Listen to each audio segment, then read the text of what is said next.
Ассалаумағалейкум көзі қарақта көремен, эфирде білім байлық хабары.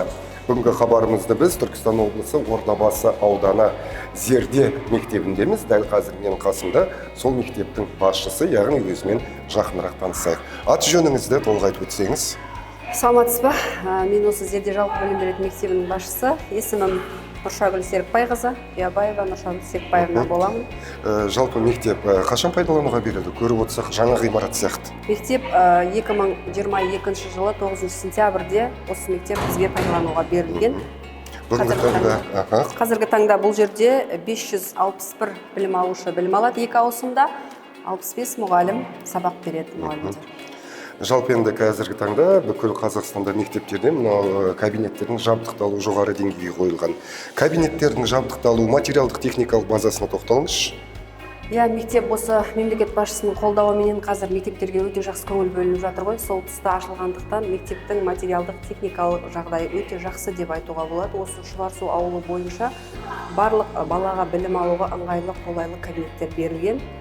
Мектеп ашылған кезде осы мектеппен бірге сазбалшық кабинеті болды бізде, бұрынғы құндылықтарды дамытуға байланысты, және ұлдарға арналған темір өңдеу, ағаш өңдеу кабинеттері бар. Қыздарға арналған тігін машинасымен жұмыс жасайтын қыздарға арналған кабинеттер бар. Кейін мектеп ашылып 2023-2024 жылдары мемлекеттік бюджеттен бізге биология, робототехника кабинеттері берілді. Осы кеше жақында тағы да STEM кабинетін алдық. Жалпы 11 жылдық қой мектеп. Мектеп 11 жылдық жалпы. Биылғы оқу жылын қалай қорытындыладыңыздар? Алтын белгіге үміткерлер үміттеріңізді ақтады ма? Ақтады. Бізде жалпы биыл 2024-2025 оқу жылында 15 алтын белгі болды. Барлығы да толықтай жоғарғы оқу орнының түлегі қазіргі таңда. 15 алтын белгі де осы Қазақстанның түкпір-түкпірінде мемлекеттік грант үлгісінде білім алып жатыр. Жалпы енді көп жерде мәселе оқушылардың оқулықпен қамтамасыз етілуі. Қаншалықты деңгейде бұл жолға қойылған сіздерде? Оқулықтар толықтай қамтамасыз етілген, барлығы да осы мемлекет тарапынан берілген оқулықтар. Ешқандай оқулықтарда бізде кемшіліктер жоқ, балалардың оқулықпен қамтылуы толық 100% қамтылған деп айтуға болады. Жалпы енді мынау мектептегі мұғалімдердің сапасына тоқталайықшы. Қанша шебер мұғалім, қанша модератор, қанша зерттеуші мұғалімдер жұмыс жасайды? Ең басты нәрсе осы кадрлық жаңағы ғой. Бізде кадрлар бойынша мектеп жас мамандар басым бөлігі. Но дегенде мамандарымыздың ішінде педагог зерттеушілер санатындағы педагогтарымыз 18, 12 педагог сарапшымыз бар, 22 педагог модератор жұмыс жасайды. Тағы бір мақтанатын дүние, былтырғы жылы біздің мектебімізден алғаш педагог шебер шықты. Бір педагог шеберіміз бар, информатика пәнінің мұғалімі Досаева Салтанат Сайлауовна деген әріптесіміз былтырғы оқу жылында педагог шебер санатын қорғап алды. Өте керемет, құтты болсын. Бұдан да жоғары жетістіктерге жете беріңіз әлі де. Тағы бір сұрақ, оқушылар мен мұғалімдердің ең бір көрсеткіші ол білім сапасы, яғни байқаулар, ғылыми жобалар, олимпиадалар. Бұл бағытта қандай ауыз толтырып айтатын жетістіктеріңіз бар? Мектеп жас болғанымен үздіксіз даму үстіндегі оқушылардың зияткерлік қырын ашатын жас мамандармен толықтырылған. Сондықтан біз жетістіктер жағында осы 3-4 жылдың көлемінде мектеп бой көтергенмен жетістіктеріміз өте көп. Андахов Нұрсейіт деген оқушымыз спорт жетістіктері бойынша жеңіл атлетикадан кеше жақын күндері республикалық Қазақстан чемпионатында бой көрсетіп, бірінші орынды иеленді. Жетекшісі Тәжентаев Ғалымжан Төлегенович, яғни педагог зерттеуші ұстазымыз бұл кісі. Қазір республикалық деңгейде оқушымыз көрініп жатыр. Ал ғылыми зерттеу жұмыстары бойынша да республикалық кезеңде қатысып, 3-ші орын алып келген Кәусар есімді қызымыз бар. Оның жетекшісі Бауыржан деген жігітіміз спорт және туризм саласын зерттеп, республика көлемінде танылып қайтты. Кеше осы ағымдағы оқу жылының аудандық кезең өтті зерттеу жұмысына. Бұған бізден мектебімізден 17 жұмыс қатыстырылды. 17 жұмыстың 12-сі аудан көлемінде жүлделі орынға ие болды. Бұл деген өте жоғары көрсеткіш мектебіміз үшін. Бұл мұғалімнің де оқушының да зерттеу жұмыстарына деген көзқарастарының оң екендігін білдіреді. Енді барлық жұмыс білім сапасына кеп тіреледі. Бірінші тоқсандың қорытындысы бойынша біз бірінші тоқсанды 52%-менен білім сапасын аяқтадық. Былтырғымен салыстырғанда әрине өсу бар. Балалардың алға жылжуы да бар, үздіктер санымыз да артып отыр. Енді тағы бір мәселе мына оқушылардың уақытын тиімді пайдалану. Үйірмелермен қанша үйірме жұмыс жасайды, қандай үйірмелер бар, оларға оқушылардың қатысуы қай деңгейде? Біздің мектебімізде 4 үйірмеміз бар. 2 үйірмеміз волейбол және баскетбол үйірмесі, спорттық үйірме. Одан кейінгісі театр үйірмесі. Ол жерде балдарымыз жақсы жұмыстар көрсетіп жатыр. Қазір бұл театр мәдениетін қалыптастыруға өте қолайлы үйірменің бірі болып жұмыс жасап келе жатыр.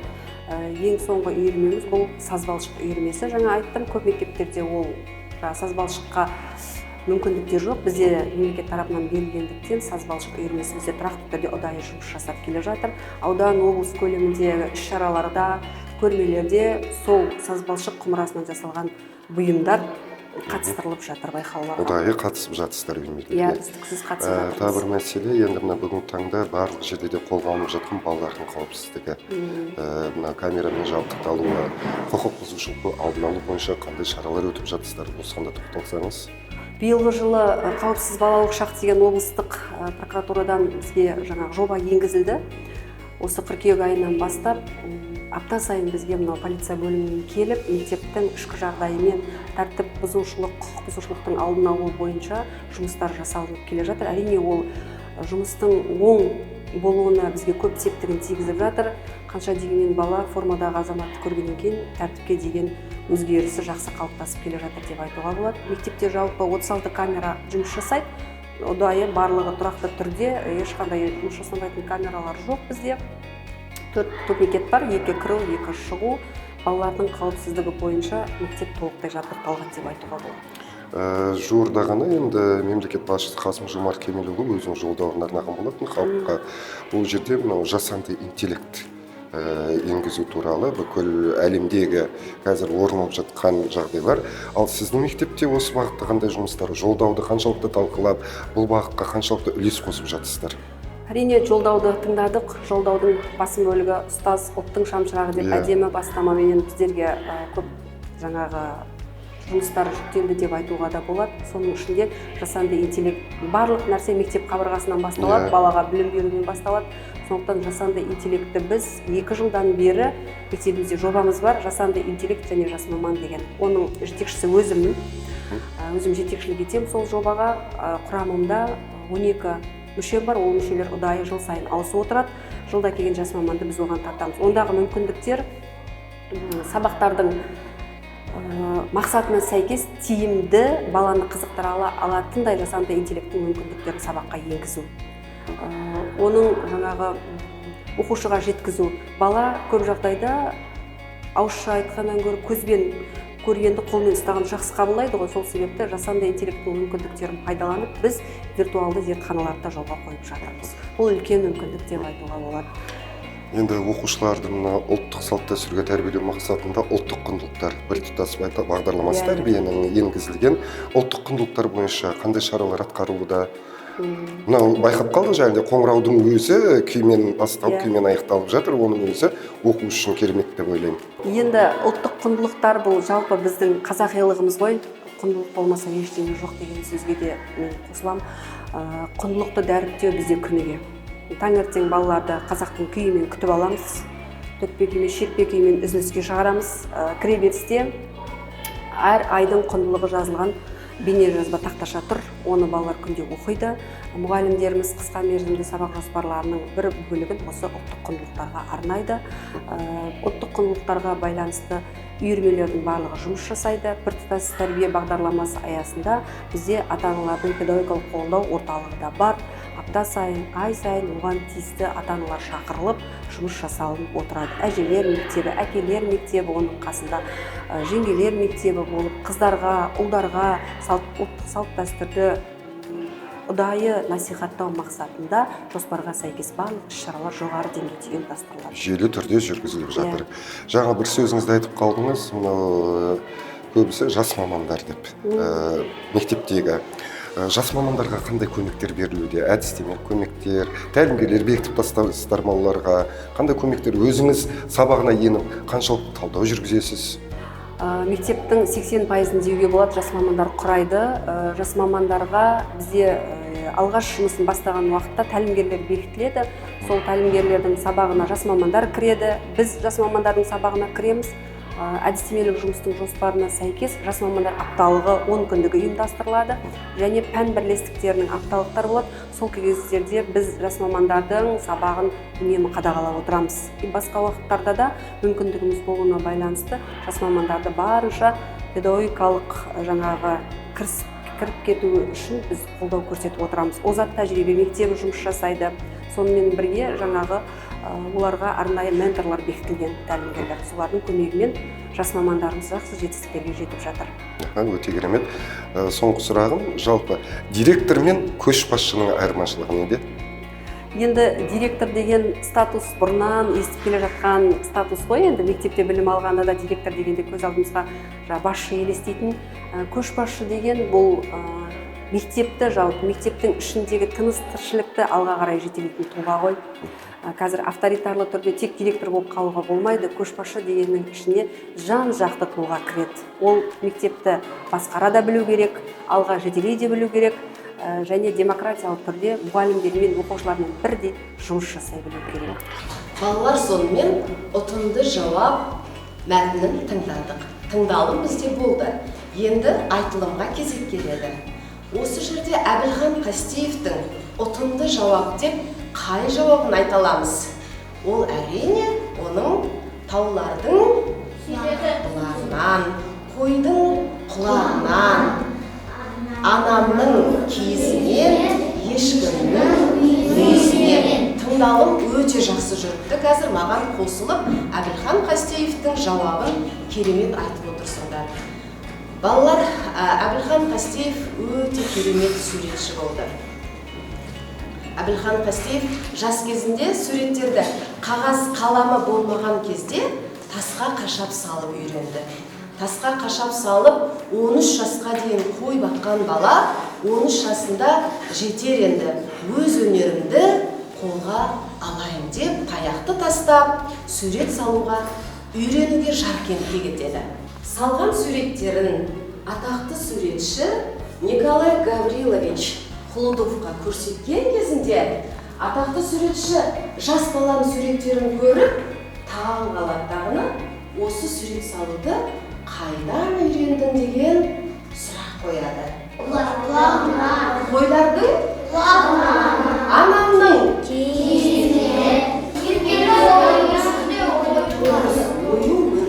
ол үшін біз жұрнақ жалғадық та, әлде жалғау жалғадық па? Жалғау. Тамаша Дидар.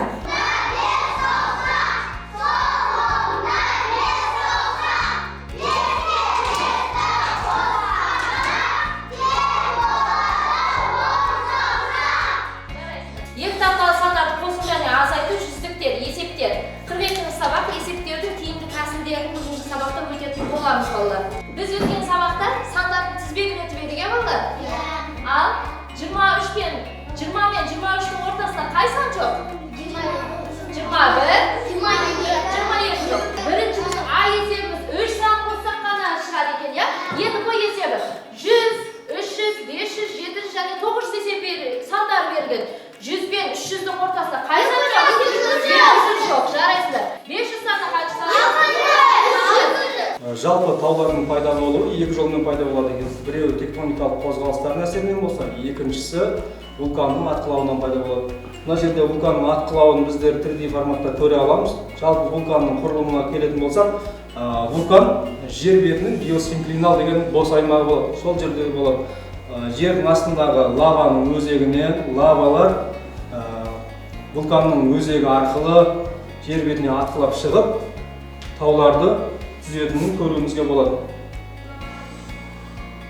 Мына жерге қарайтын болсақ, мынау лаваның өзегі болатын болса, мына жеріміз бізді вулканның өзегі деп аталады. Және мына жерде лава жиналатын жері кратер деп аталады екен. Яғни бұл таудың пайда болуының екінші жолы. Және вулканның атқылауы мына жерде жаңа тау түзілу процесі жүріп жатқанын көруімізге болады екен. Аласыңдар да мынаны былай құрастырасыңдар, қарап тұрыңдар. Бағанағы мынау тұр ғой. Мынаның арасында мынаны мынандай баллон жасайсыңдар мына. Мына істеп жатыр. Әдемілеп. Мына бана темірмен құлақта енді.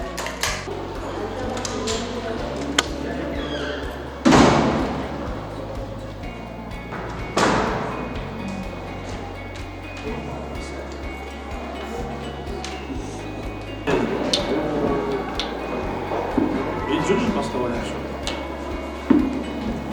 О, молодец. Оқушылар, бүгінгі біздің өтетін жаңа тақырыбымыз тамыр аймақтары. Бүгінгі бізге қарайтын болсаңдар, мына жерде үш өсімдіктің тамыр жүйесі берілген. Бірінші үлкен жоғары сатыдағы өсімдіктердің тамырлары берілген. Екінші тамыр жүйесі және шашақ тамыр жүйесі берілген. Ал үшінші суретке назар аударатын болсаңдар, бұл жердегі төменгі сатыдағы өсімдіктердің тамыр жүйесі берілген. Бұл тамыр жүйесі несімен ерекшеленеді? Жалпы өсімдіктің тамыры жердің ішіндегі минералды тұздарды, минералды суларды өсімдіктің жоғарғы беткі мүшесіне жіберуге арналған ең негізгі мүше. Әрбір өсімдіктің тамыр жүйесі өзінің ерекшелігіне тән әртүрлі болады.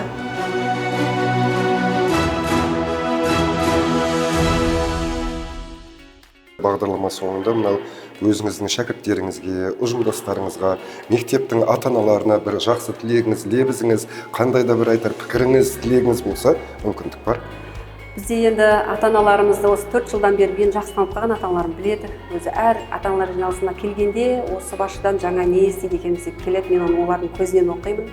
Сондықтан құрметті ата-аналар, ұстаздар және оқушылар, мектеп болып қалыптасуымен үнемі айтамын, ол ата-аналарымыздың, балаларымыздың арқасы деп. Сондықтан аман болсын ең бірінші, халықтың баласының, ата-анасының дені сау болсын деймін. Оларға білім мен тәрбиені, академиялық адалдықты үйрететін ұстаздарымыз аман болсын. Әр отбасыға тыныштық, амандық тілеймін. Әрқашанда еліміз аман, жұртымыз тыныш болып, мектебіміздің мәртебесі биіктей берсін. Сіздерге де рахмет. Мектептен білімді де, білікті шәкірттері көбейіп шыға берсін. Қазақстанымызға белгілі азаматтар осы мектептен де шыға берсін деген тілек білдіргім келеді. Қымбатты көрермендер, осымен бағдарламамыз аяқталды. Эфирде амандықпен жүздескенше сау сәлеметте болыңыздар. Хан телеарнасы әр шаңырақта қосулы болсын.